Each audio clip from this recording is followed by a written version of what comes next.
Robert Thibault est un avocat montréalais en exil. Basé à Hong Kong depuis 30 ans, il y est aujourd'hui persona non grata et fait face à plusieurs plaintes déposées par le barreau local. Tout ça, affirme-t-il, pour des raisons politiques. Et parce qu'il est l'avocat d'Edward Snowden, le célèbre fugitif qu'il a aidé à cacher. Snowden est à l'origine de l'une des plus grandes fuites de données de l'histoire des États-Unis. Pourchassé et accusé par le gouvernement américain de trahison et d'avoir communiqué illégalement des informations sur la défense nationale, l'homme s'est réfugié à Hong Kong en mai 2013. C'est Robert Thibault qui lui trouve alors 3 familles d'accueil, composées de 4 adultes et 3 enfants, qui vivent dans les quartiers pauvres de Hong Kong. Objectif, l'héberger avant son départ pour la Russie.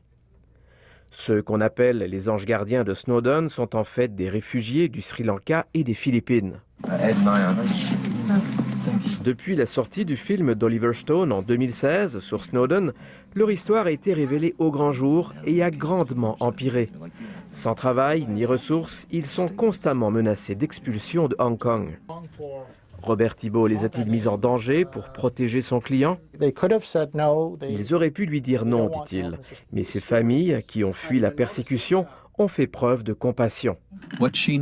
Parmi ces anges gardiens, il y a la Philippine Vanessa Rodal, qui vit avec sa fille, née apatride.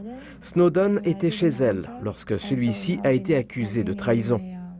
Cacher ce fugitif, elle le referait, même si sa vie a basculé depuis. C'est un héros pour moi. Vivant dans des conditions pénibles dans les bas-fonds de Hong Kong, les 7 protecteurs de Snowden risquent d'être retournés dans leur pays pour faire face à des représailles. Les chances d'acceptation de dossiers de réfugiés à Hong Kong, dit Robert Thibault, ne sont que de 0,2%, autant dire nul. On n'a pas une vie extraordinaire à Hong Kong quand on est sans papier puis quand nos parents n'ont pas le droit de travailler.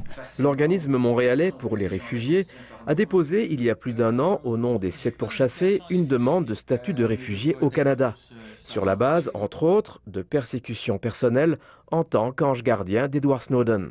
Tout est prêt, tout est là, le comité d'accueil est en place aussi, donc il n'y a pas de raison de ne pas accélérer et de ne pas trancher très rapidement la décision.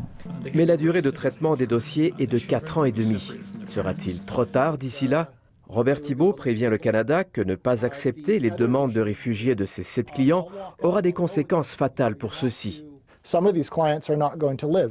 Le temps presse selon lui. L'expulsion des anges gardiens de Snowden pourrait être imminente.